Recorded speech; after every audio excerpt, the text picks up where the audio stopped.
ಸೃಷ್ಟಿ ಹೇಗಾಯಿತು? ತುಂಬ ವಿಚಾರಗಳಿವೆ ಸೃಷ್ಟಿಯ ಬಗ್ಗೆ ಮಾತನಾಡುವಾಗ. ಅನೇಕ ವಿಧವಾದ ಸೃಷ್ಟಿಯನ್ನು ಹೇಳ್ತಾರೆ.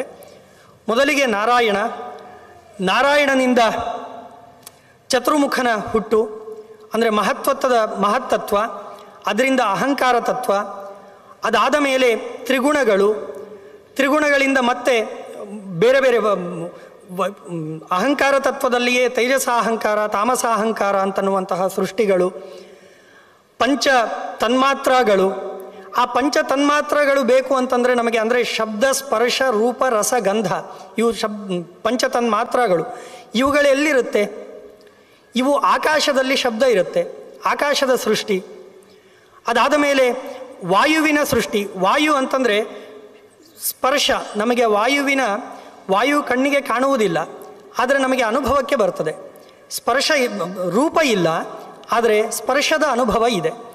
ಆದ್ದರಿಂದ ಸ್ಪರ್ಶ ಅದು ತನ್ಮಾತ್ರದಲ್ಲಿ ಸೇರಿತು, ಮಾತ್ರಗಳಲ್ಲಿ ಸೇರಿತು. ಅದಾದ ಮೇಲೆ ತೇಜಸ್ಸು, ಅದಕ್ಕೂ ಒಂದು ರೂಪ. ತೇಜಸ್ಸು ಅಂತಂದರೆ ಕಣ್ಣಿಗೆ ಕಾಣುವಂಥದ್ದು, ಅದರ ಸೃಷ್ಟಿ ಆಯಿತು, ತೇಜಸ್ಸಿನ ಸೃಷ್ಟಿ. ಅದಾದ ಮೇಲೆ ನೀರು ಅಂತಂದರೆ ನಮಗೆ ರಸ. ನೀರು ಅಂತಂದರೆ ಮಧುರವೇ, ನೀರು ಅಂತಂದರೆ ಮಧುರ ರಸ ಅಂತ ಹೇಳ್ತಾರೆ ತಾರ್ಕಿಕರು. ಅದರಿಂದ ಆ ನೀರಿನ ಸೃಷ್ಟಿ, ಅದರ ಮಾತ್ರ ಯಾವುದು ಅಂತಂದರೆ ರಸ. ಅದಾದ ಮೇಲೆ ಪೃಥಿವಿ, ಭೂಮಿ ಅಂತಂದರೆ ನಮಗೆ ಅದು ಘ್ರಾಣಕ್ಕೆ ಸಿಗುವಂಥದ್ದು, ಸ್ಪರ್ಶಕ್ಕೆ ಸಿಗುವಂಥದ್ದು. ಹೀಗೆ ಪಂಚ ತನ್ಮಾತ್ರಗಳು, ಪಂಚಭೂತಗಳು ಇದೇ ರೀತಿಯಾಗಿ ಸೃಷ್ಟಿಗೊಂಡಿತು. ಮತ್ತೊಂದು ರೀತಿಯಾದ ಸೃಷ್ಟಿಯನ್ನು ಅದರ ನಂತರ ಆಯಾ ದೇವತೆಗಳು ಸೃಷ್ಟಿಗೊಂಡರು ಅಂತಂದು ತಿಳಿಸ್ತಾರೆ. ಮತ್ತು ನಮ್ಮ ಇಂದ್ರಿಯಗಳು, ಪಂಚ ಜ್ಞಾನೇಂದ್ರಿಯಗಳು, ಕಣ್ಣು, ಕಿವಿ, ಮೂಗು, ನಾಲಿಗೆ, ಚರ್ಮ, ಇದು ಪಂಚ ಜ್ಞಾನೇಂದ್ರಿಯಗಳು. ಅಂದರೆ ಯಾವುದರಿಂದ ನಮಗೆ ಜ್ಞಾನ ಬರುತ್ತೋ ಅದು ಜ್ಞಾನೇಂದ್ರಿಯಗಳು. ಕಣ್ಣಿನಿಂದ ನಮಗೆ ಜ್ಞಾನ ಬರುತ್ತೆ, ಕಿವಿಯಿಂದ ಶ್ರವಣೇಂದ್ರಿಯದಿಂದ ಜ್ಞಾನ ಬರುತ್ತೆ, ಮೂಗಿನಿಂದ ಘ್ರಾಣ ಮಾಡಿದಾಗ ಒಂದು ಜ್ಞಾನ ಬರುತ್ತೆ, ರಸನೇಂದ್ರಿಯ ನಾಲಿಗೆಯಿಂದ ಒಂದು ಜ್ಞಾನ ಬರುತ್ತೆ, ಸ್ಪರ್ಶ ನಮಗೆ ಚರ್ಮ ಒಂದು ಜ್ಞಾನವನ್ನು ಕೊಡುತ್ತೆ. ಇದು ಜ್ಞಾನೇಂದ್ರಿಯಗಳು. ಕರ್ಮೇಂದ್ರಿಯಗಳು ವಾಕ್, ಪಾಣಿ, ಪಾದ, ಪಾಯು, ಉಪಸ್ಥ, ಒಂದು ಮಾತನಾಡುವುದು ಒಂದು ಕರ್ಮ. ಮತ್ತು ಕೈ, ಕಾಲು ಕರ್ಮಗಳು ನಡೆಸ್ತೇವೆ. ಪಾಯು, ಉಪಸ್ಥ, ಮಲದ್ವಾರ, ಮೂತ್ರದ್ವಾರ, ಇವು ಕೂಡ ಕರ್ಮೇಂದ್ರಿಯಗಳು. ಹೀಗೆ ಪಂಚತನ್ಮಾತ್ರಗಳು, ಶಬ್ದಸ್ಪರ್ಶ ರೂಪರಸ ಗಂಧಗಳು, ಪಂಚಭೂತಗಳು, ಪೃಥಿವಿ, ಅಪ, ತೇಜ, ವಾಯು, ಆಕಾಶ. ಅದಾದಮೇಲೆ ಪಂಚ ಜ್ಞಾನೇಂದ್ರಿಯಗಳು, ಅದಾದ ಮೇಲೆ ಪಂಚ ಕರ್ಮೇಂದ್ರಿಯಗಳು. ಹೀಗೆ ಆ ದೇವತೆಗಳು.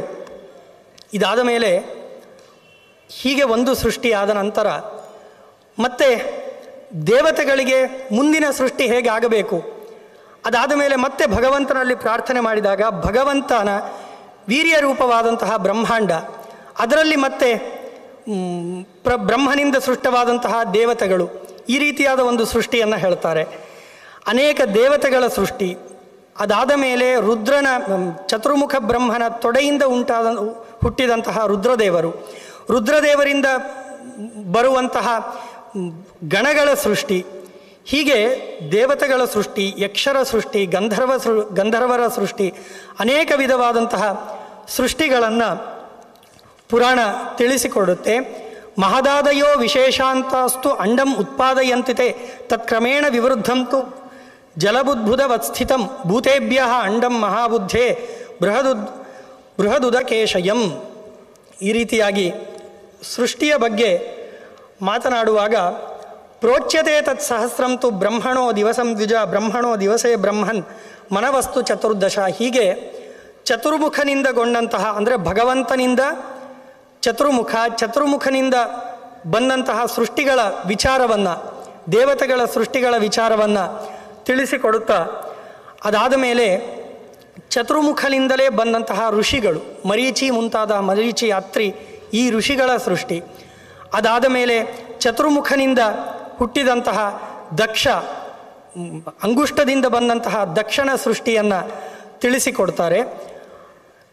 ದಕ್ಷಂ ವಾಮೇ ತಥೋಂಗುಷ್ಟೇ ತಸ್ಯ ಪತ್ನಿ ವ್ಯಜಾಯತ ಸತಸ್ಯಾಂ ಜನಯಾಮಾಸ ಮನುಂ ಸ್ವಯಂಭುವಂ ಪ್ರಭು ಅಂತ ಸ್ವಯಂಭುವ ಮನುವಿನ ಸೃಷ್ಟಿಯನ್ನು ತಿಳಿಸಿಕೊಟ್ಟು ಭಗವಂತನ ಬಗ್ಗೆ ಹೇಳುವಾಗ ಇಲ್ಲಿ ಭಗವಂತ ಹೇಗಿದ್ದ ಸೃಷ್ಟಿಯ ಆದಿಯಲ್ಲಿ, ಆಪೋ ನಾರಾ ಇತಿ ಪ್ರೋಕ್ತಾ ಅಪೋ ವೈ ನರಸೂನವಃ ಅಯನಂ ತಸ್ಯ ತಾಃ ಪೂರ್ವಂ ತೇನ ನಾರಾಯಣ ಸ್ಮೃತಃ. ಭಗವಂತನಿಗೆ ನಾರಾಯಣ ಅಂತ ಯಾಕೆ ಕರೀತಾರೆ? ಇದಕ್ಕೆ ತುಂಬ ಅರ್ಥಗಳಿವೆ. ನಾರಾಯಣ ಅಂತನ್ನೋದಕ್ಕೆ ಅರ ಅಂದರೆ ದೋಷಗಳು, ನಾ ಅರ ಅಂತಂದರೆ ದೋಷಗಳಿಲ್ಲದೇ ಇರತಕ್ಕಂತಹ ಗುಣಗಳು. ಆ ಗುಣಗಳಿಗೆ ಅಯನ ಅಂತಂದರೆ ಆಶ್ರಯ, ಆದ್ದರಿಂದ ಅವನನ್ನು ನಾರಾಯಣ ಅಂತ ಕರೀತಾರೆ. ಮತ್ತು ನಾರಾಹ ಅಂತಂದರೆ ಆಪಹ, ನೀರಿಗೆ ನಾರಾಹ ಅಂತ ಕರೀತಾರೆ. ಆ ನೀರಿನಲ್ಲಿ ಪವಡಿಸಿರುವವನು, ಇರುವವನು, ಆದ್ದರಿಂದ ಅವನನ್ನು ಅಯನ ಅಂತಂದರೆ ಅದರಲ್ಲಿ ಇರುವವನಾದ್ದರಿಂದ ಅವನನ್ನು ನಾರಾಯಣ ಅಂತ. ಅಯನಂ ತಸ್ಯ ತಾಃ ಪೂರ್ವಂ, ಇದನ್ನೂ ಆಚಾರ್ಯ ಮಧ್ವರು ಉಲ್ಲೇಖ ಮಾಡ್ತಾರೆ. ಈ ವಾಕ್ಯವನ್ನು ಕೂಡ ಆಚಾರ್ಯರು ಉಲ್ಲೇಖ ಮಾಡಿ ಸೃಷ್ಟಿಯ ವಿಚಾರಗಳಲ್ಲಿಯೇ ದೇವಾಶ್ಚ ದಾನವಾಶ್ಚೈವ ಗಂಧರ್ವ ಉರಗ ಪಕ್ಷಿಣಃ ಸರ್ವೇ ದಕ್ಷಸ್ಯ ಕನ್ಯಾಸು ಜಾತಾಃ ಪರಮಧಾರ್ಮಿಕಾ ಅಂತ ದಕ್ಷ ಪುತ್ರಿಯರಲ್ಲಿ ಬಂದಂತಹ ಕನ್ಯೆಯರಲ್ಲಿ ವಿವಾಹ ಆದ ನಂತರ ಅವರಿಗೆ ಹುಟ್ಟಿದಂತಹ ಸಂತಾನದ ಬಗ್ಗೆ ಮಾತಾಡ್ತಾರೆ. ಅದಾದ ಮೇಲೆ ರುದ್ರನ ಏಕಾದಶ ರುದ್ರರನ್ನು ಕೂಡ ವಿವರಣೆ ಕೊಡ್ತಾರೆ. ಅಜೈಕಪಾತ್ ಐರ್ಬುಜ್ಞ ಕಪಾಲಿ ರುದ್ರ ಏವಚ ಹರಶ್ಚ ಬಹುರೂಪಶ್ಚ ತ್ರ್ಯಂಬಕಶ್ಚಾಪರಾಜಿತಃ ವೃಷಾಕಪಿಶ್ಚ ಶಂಭುಶ್ಚ ಕಪರ್ದಿ ರೈವತಸ್ತಥ ಏಕಾದಶೈತೆ ಕಥಿತ ರುದ್ರಾದಿ ಭುವನೇಶ್ವರ ಅಂತ ವಿವರಣೆಯನ್ನು ಕೊಟ್ಟು, ಅದಾದ ಮೇಲೆ ಕಶ್ಯಪರು ಹುಟ್ಟಿದ ವಿಚಾರ, ತೇನ ದತ್ತಾಃ ಶುಭಾಃ ಕನ್ಯಾಃ ಸರ್ವಾಃ ಕಮಲಲೋಚನಾಃ ಸರ್ವಲಕ್ಷಣ ಸಂಪೂರ್ಣಾಃ ಕಶ್ಯಪಾಯ ತ್ರಯೋದಶ. ಆ ದಕ್ಷ ಪ್ರಜಾಪತಿ ಕಶ್ಯಪನಿಗೆ 13 ಜನ ಮಕ್ಕಳನ್ನು ಕೊಟ್ಟ ನಂತರ 13ರಲ್ಲಿ ಅದಿತಿ ಒಬ್ಬಳು. ಅವರ ಹೆಸರುಗಳನ್ನು ಉಲ್ಲೇಖ ಮಾಡ್ತಾರೆ. ಅದಿತಿ, ದಿತಿ, ಧನು, ಕಾಲಾತ್ಮಕ, ಮುಹೂರ್ತ, ಸಿಂಹಿಕ, ಮುನಿ, ಇರ, ಕ್ರೋಧ, ಸುರಭಿ, ಸುರಸ, ಸ್ವಸ, ಕದ್ರು ಮತ್ತು ದೇವಶುನಿ ಅಂತ, ಸುರಮ ಅಂತ, ಸರಮ ಅಂತ ನಾಮಗಳನ್ನು ಉಲ್ಲೇಖ ಮಾಡ್ತಾರೆ. ಅದರಲ್ಲಿ ಅದಿತಿಗೆ ಕಶ್ಯಪರನ್ನು ಕೊಟ್ಟು ಅದಿತಿ ಕಶ್ಯಪರ ವಿವಾಹ ಆಗುತ್ತೆ. ಆ ಅದಿತಿ ಕಶ್ಯಪರಲ್ಲಿ 12 ಆದಿತ್ಯರು ಬರ್ತಾರೆ. ಆ 12 ಆದಿತ್ಯರಲ್ಲಿ ಒಬ್ಬರು ವರುಣ ಮತ್ತು ಮಿತ್ರ. ಇಲ್ಲಿ ಪ್ರಸಂಗ ಏನು ಅಂದರೆ, ಸೃಷ್ಟಿಯ ವಿಚಾರ ತುಂಬ ಒಂದು 6-7 ಅಧ್ಯಾಯಗಳಿವೆ. ಸೃಷ್ಟಿಯ ವಿಚಾರ ನಮಗೆ 68 ಅಧ್ಯಾಯನೂ ಮುಗಿಸ್ಬೇಕಾದ್ದರಿಂದ ಸೃಷ್ಟಿಯ ವಿಚಾರ ಇಷ್ಟು ಹೇಳಿ ಮುಂದೆ ಕಥೆ ಪ್ರಾರಂಭ ಆಗುತ್ತೆ. ಹೇಗೆ ಅಂತಂದರೆ, ವಸಿಷ್ಠರು ಅಗಸ್ತ್ಯರು ಇವರು ಋಷಿಗಳು. ಇವರು ಮಿತ್ರಾವರುಣರಿಂದ ಹುಟ್ಟುತ್ತಾರೆ. ಅವರು ಹೇಗೆ ಹುಟ್ಟಿದ್ರು? ಮಿತ್ರಾವರುಣರಿಂದ, ಮಿತ್ರ ಹಾಗೂ ವರುಣರಿಂದ ವಸಿಷ್ಠರು ಮತ್ತು ಅಗಸ್ತ್ಯರ ಜನ್ಮ ಹೇಗಾಯಿತು ಅಂತ ಪ್ರಾರ್ಥನೆ ಮಾಡ್ತಾರೆ ಸೂತರಿಗೆ, ಅದನ್ನು ತಿಳಿಸಿ ಅಂತ. ಆಗ ಸೂತರು ಈ ಕಥೆಯನ್ನು ಉಲ್ಲೇಖ ಮಾಡ್ತಾ ಹೋಗ್ತಾರೆ. ಈಗ ಇಷ್ಟೆಲ್ಲ ತಿಳಿಸಿಕೊಟ್ರು ಸೂತರು, ಇದೆಲ್ಲ ಭಗವಂತನಿಂದ ಆದದ್ದಪ್ಪ, ಉಳಿದ ದೇವತೆಗಳೆಲ್ಲರೂ ಭಗವಂತನ ಅಧೀನರು, ಭಗವಂತನೇ ಮುಖ್ಯ, ನಾರಾಯಣನಿಂದಲೇ ಇದೆಲ್ಲ ಸೃಷ್ಟಗೊಂಡಿತು, ಅದೆಲ್ಲ ತಿಳಿಸಿ ಅವರ ವಿವರಣೆಯನ್ನು ತಿಳಿಸಿ ಕೊನೆಗೆ ಅದಿತಿಯ ಮಗನಾದಂತಹ ಮಿತ್ರ ಮತ್ತು ವರುಣ ಇವರಿಂದ ವಸಿಷ್ಠರು ಮತ್ತು ಅಗಸ್ತ್ಯರು ಹೇಗೆ ಹುಟ್ಟಿದರು ಈ ವಿವರಣೆಯನ್ನು ನಮಗೆ ತಿಳಿಸಿ ಅಂತ ಕೇಳಿದಾಗ, ಸರಿ ಆಯಿತು ಅಂತ ಸೂತರು ತಿಳಿಸ್ತಾರೆ. ಏನು? ಈ ಇಬ್ಬರು ಮಿತ್ರ ಮತ್ತು ವರುಣ ಇವರಿಬ್ಬರೂ ಕೂಡ ಒಮ್ಮೆ ದಿವ್ಯಗಂಧಾನುಲಿಪ್ತಾಂಗ ದಿವ್ಯಾಭರಣಭೂಷಿತ ಕದಾಚಿತ್ ವರುಣೋ ಯಾತಃ ಮಿತ್ರೇಣ ಸಹಿತೋ ವನಂ. ಈ ಇಬ್ಬರು ಅಣ್ಣ ತಮ್ಮಂದಿರು ವನಕ್ಕಂತ ಹೋದ್ರಂತೆ. ಒಳ್ಳೆಯ ಗಂಧವನ್ನು ಲೇಪನ ಮಾಡಿಕೊಂಡು ಒಳ್ಳೆಯ ಆಭರಣಗಳನ್ನು ಹಾಕಿಕೊಂಡು ಇಬ್ಬರು ವನಕ್ಕೆ ಅಂತ ಹೋದರು. ಆಶ್ರಮಾ ಯತ್ರ ದೃಶ್ಯಂತೆ ಮುನೀನಾಂ ಊರ್ಧ್ವರೇತಸಾಂ ತಸ್ಮಿನ್ ತೀರ್ಥೆ ಸಮಾಶ್ರಿತ್ಯ ಬಹುಪುಷ್ಪ ಫಲೋದಕೆ. ಅದು ಅದ್ಭುತವಾದಂತಹ ವನ, ಒಳ್ಳೆಯ ಹಣ್ಣುಗಳು, ವೃಕ್ಷಗಳು, ಪುಷ್ಪಗಳು, ಒಳ್ಳೆಯ ಸರೋವರ, ತಂಪು ವಾತಾವರಣ. ಹೀಗಿದ್ದಾಗ ಇಬ್ಬರು ಹೋಗ್ತಾರೆ. ಅಲ್ಲಿ ಪೌಂಡರೀಕ ಎನ್ನುವಂತಹ ಒಂದು ಸರೋವರ. ಆ ಸರೋವರದಲ್ಲಿ ತಾಭ್ಯಾಂ ತತ್ರ ತದಾ ದೃಷ್ಟ ಊರ್ವಶೀತು ವರಾಪ್ಸರಾಹ. ಅಲ್ಲಿ ಊರ್ವಶಿ ಅಪ್ಸರೆ, ಆ ಊರ್ವಶಿಯ ಜೊತೆಗೆ ಉಳಿದಂತಹ ಅವರ ಸಖಿಯರು ಎಲ್ಲರೂ ಆ ಸರೋವರದಲ್ಲಿ ಸ್ನಾನವನ್ನು ಮಾಡ್ತಾ ಇರ್ತಾರಂತೆ. ಅವರ ಬಗ್ಗೆ ವರ್ಣನೆಯನ್ನು ಮಾಡ್ತಾರೆ. ಒಳ್ಳೆಯ ಶುಭ್ರ ವರ್ಣ, ಊರ್ವಶಿಯ ದೇಹ ಶುಭ್ರ ವರ್ಣ ಇತ್ತು, ಒಳ್ಳೆಯ ಕೂದಲುಗಳು, ಒಳ್ಳೆಯ ಕಣ್ಣು, ಮೂಗು ಮತ್ತು ಒಳ್ಳೆಯ ಅವಳು ಸಿಂಹವತ್ ಸೂಕ್ಷ್ಮ ಮಧ್ಯಾಂಗಿ. ನೋಡಿ, ಪುರಾಣ ಹೇಗೆ ವರ್ಣನೆ ಮಾಡುತ್ತೆ. ನಾವು ಕವಿಗಳನ್ನು, ಕಾಳಿದಾಸ ಇವರನ್ನೆಲ್ಲ ಉಪಮಾ ಕೊಡುವುದಕ್ಕೆ ಪ್ರಸಿದ್ಧಿ ಅಂತ ಹೇಳ್ತೇವೆ. ಆದರೆ ಇಲ್ಲಿ ಉಲ್ಲೇಖ ಮಾಡಿದ್ದು ಸಿಂಹವತ್ ಸೂಕ್ಷ್ಮ ಮಧ್ಯಾಂಗಿ ಅಂತ ಹೇಳ್ತಾರೆ. ಸಿಂಹದಂತೆ ಅವಳ ನಡು ತುಂಬ ತೆಳುವಾಗಿತ್ತು ಅಂತ ವರ್ಣನೆ ಮಾಡುವಾಗ, ಒಂದು ಸ್ತ್ರೀಯನ್ನು ವರ್ಣನೆ ಮಾಡುವಾಗ ಆಗುವಂತಹ ಶಬ್ದಗಳು. ಮತ್ತು ಅನೂದರ ಕನ್ಯಾ ಅಂತಂದು ಹೇಳ್ತಾರೆ. ಹೊಟ್ಟೆಯೇ ಇಲ್ಲದಂತಹ ಹೆಣ್ಣು ಅಂತ, ಸೊಂಟವೇ ಇಲ್ಲ, ಅಷ್ಟು ತೆಳುವಾಗಿರುವಂಥದ್ದು. ಮಧುರ ಲಾಪ ಚತುರ, ಒಳ್ಳೆಯ ಮಾತನಾಡ್ತಾ ಇದ್ಲಂತೆ, ಒಳ್ಳೆಯ ಹಾಡು ಹೇಳ್ತಾ ಇದ್ಲಂತೆ. ಅವಳು ಸಖಿಯರ ಒಟ್ಟಿಗೆ ಸೇರಿಕೊಂಡು ದೃಷ್ಟ್ವಾ ತಸ್ಯಾಸ್ತು ತದ್ರೂಪಂ ತೌ ದೇವೋ ವಿಸ್ಮಯಂ ಗತವು. ಅದ್ಭುತವಾದ ರೂಪ, ಒಳ್ಳೆಯ ಮಾತಿದೆ, ರೂಪ ಇದೆ, ಚಲುವಿದೆ, ಹಾಡು ಹೇಳ್ತಾ ಇದ್ದಾಳೆ. ಅವಳ ರೂಪವನ್ನು ನೋಡಿ ಇವರಿಬ್ಬರು ವಿಚಲಿತರಾದರು. ಮಿತ್ರ ಮತ್ತು ವರುಣ ವಿಚಲಿತರಾಗಿ ಅವರಿಗೆ ರೇತಸ್ಖಲನವಾಯಿತು. ನಿಮೇಹೇ ಶಾಪಾತ್ ಅಥೋತ್ಕ್ರಮ್ಯ ಸ್ವದೇಹಾನ್ ಮುನಿಸತ್ತಮ ವಸಿಷ್ಠ ಮಿತ್ರ ವರುಣಾತ್ಮಜೋಸಿ. ಆ ರೇತಸ್ಸು, ಇಬ್ಬರ ರೇತಸ್ಸು ಕೂಡ ಒಂದು ಕಮಲದ ಮೇಲೆ, ಮತ್ತೊಂದು ಭೂಮಿಯ ಮೇಲೆ, ಒಂದು ಭಾಗ ಕಮಲದ ಮೇಲೆ, ಕೆಲವು ಭಾಗ ಭೂಮಿಯ ಮೇಲೆ, ಮತ್ತೊಂದು ಸರೋವರದಲ್ಲಿರತಕ್ಕಂತಹ ಒಂದು ಮೀನು ಅದನ್ನು ಸೇವನೆ ಮಾಡಿತು ಅಂತ ಹೇಳ್ತಾರೆ.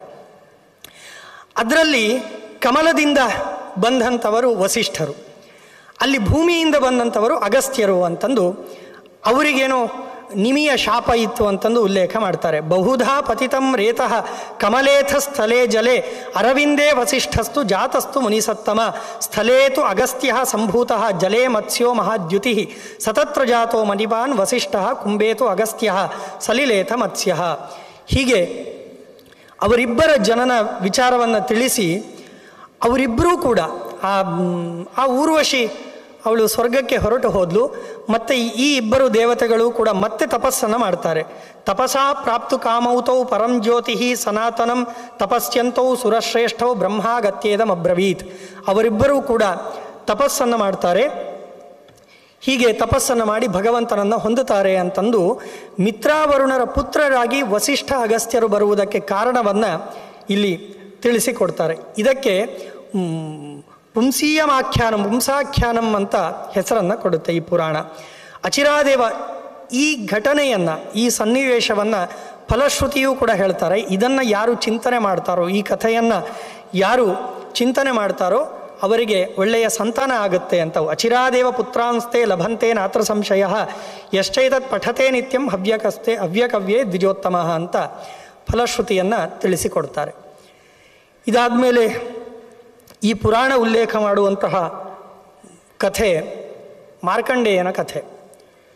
ಮಾರ್ಕಂಡೇಯನ ಆಖ್ಯಾನ ಅಂದರೆ, ಒಬ್ಬ ವಿಷ್ಣು ಭಕ್ತ ದೇವರನ್ನು ನಂಬಿದರೆ ಎಷ್ಟು ದೊಡ್ಡ ಸಾಧನೆ ಮಾಡಬಹುದು ಮತ್ತು ಎಷ್ಟು ದಾರ್ಢ್ಯ ಇರಬೇಕು ಅವನಿಗೆ ಎನ್ನುವ ವಿಚಾರವನ್ನು ಈ ಪ್ರಕರಣ ನಮಗೆ ತಿಳಿಸಿಕೊಡುತ್ತೆ, ಈ ಕಥೆ. ಇವರೆಲ್ಲ ಭರದ್ವಾಜರು ಸೂತರಿಗೆ ಕೇಳ್ತಾರೆ. ಈ ಪ್ರಕರಣ ಆದ ನಂತರ ಮಾರ್ಕಂಡೇಯ ಒಂದು ಕಥೆ ಕೇಳಿದ್ದೆವು.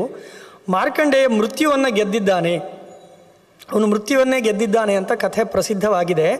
ಹೇಗೆ ಗೆದ್ದ, ಹೇಗೆ ಅದು ಸಾಧನೆ ಮಾಡಿದ, ಹೇಗೆ ಸಾಧ್ಯ ಅದು ಅಂತ ಪ್ರಶ್ನೆಯನ್ನು ಕೇಳ್ತಾರೆ. ಈ ವಿಚಾರವನ್ನು ಸೂತರು ಹೇಳ್ತಾರೆ. ಇದು ನಾನು ಹೇಳೋದಕ್ಕಿಂತ ನಾನೇ ಹೇಳ್ತೇನೆ, ಆದರೆ ಈ ವಿಚಾರವನ್ನು ಶುಕರು ವೇದವ್ಯಾಸರಿಗೆ ಕೇಳಿದರು. ಈ ವಿಚಾರವನ್ನು ಅಲ್ಲಿ ಹೇಗೆ ಕೃತಸ್ನಾನಂ, ಶುಕರು ಕೂಡ ಕೃತಸ್ನಾನಂ ಕೃತಜಪಂ ಮುನಿಶಿಷ್ಯೈ ಸಮಾವೃತಂ ವೇದಾರ್ಥ ತತ್ವಜ್ಞಂ ಸರ್ವಶಾಸ್ತ್ರ ವಿಶಾರದಂ ಪ್ರಣಿಪಥ್ಯ ಯಥಾನ್ಯಾಯಂ ಶುಕಃ ಪರಮಧಾರ್ಮಿಕಃ ಇಮಮೇವಾರ್ಥಮುದ್ದಿಶ್ಯ ತಂ ಪಪ್ರಚ್ಛ ಕೃತಾಂಜಲಿ. ಇದೇ ವಿಚಾರವನ್ನು ಇಟ್ಟುಕೊಂಡು, ಅಂದರೆ ಮಾರ್ಕಂಡೇಯನ ವಿಚಾರವನ್ನು ಇಟ್ಟುಕೊಂಡು ವೇದವ್ಯಾಸರಿಗೆ ಕೇಳಿದ್ರಪ್ಪ. ಅವರು ಹೇಗೆ ತಿಳಿಸಿಕೊಟ್ಟಿದ್ದಾರೋ ಹಾಗೆ ನಾನು ಹೇಳ್ತೇನೆ. ವೇದವ್ಯಾಸರು ಶುಕರಿಗೆ ಹೇಳಿದಂತಹ ವಿಚಾರ ಏನು? ಶೃಣ್ವಂತು ಮುನಯಶ್ಚೇಮೆ ಕಥ್ಯಮಾನಂ ಅಯಾದುನ. ಹೇಳ್ತೇನೆ ಕೇಳಿ. ಭೃಗೋಃ ಖ್ಯಾತ್ಯಾಂ ಸಮುತ್ಪನ್ನಃ ಮೃಕಂಡುಃ ನಾಮ ವೈ ಸುತಃ ಸುಮಿತ್ರಾ ನಾಮ ವೈ ಪತ್ನಿ ಮೃಕಂಡೋಸ್ತು ಮಹಾತ್ಮನಃ. ಭೃಗುವಿಗೆ, ಭೃಗು ಮತ್ತು ಖ್ಯಾತಿ ಈ ಇಬ್ಬರಲ್ಲಿ ಹುಟ್ಟಿದಂತಹ ಮಗ ಮೃಕಂಡು ಮತ್ತು ಅವಳ ಹೆಂಡತಿಯಲ್ಲಿ ಸುಮಿತ್ರ, ಮೃಕಂಡುವಿನ ಹೆಂಡತಿ, ಅವರಿಬ್ಬರಲ್ಲಿ ಹುಟ್ಟಿದಂತಹ ಮಗನೇ ಮಾರ್ಕಂಡೇಯ. ಆ ಮಾರ್ಕಂಡೇಯ ಆ ಹೆಣ್ಣಿನ ಬಗ್ಗೆ ಮಾತನಾಡುವಾಗ ಒಂದು ಕೆಲವು ವಿಚಾರವನ್ನು ಹೇಳ್ತಾರೆ. ಧರ್ಮಜ್ಞ, ಧರ್ಮನಿರತ, ಪತಿ ಶುಶ್ರೂಷಣೆ ರತ.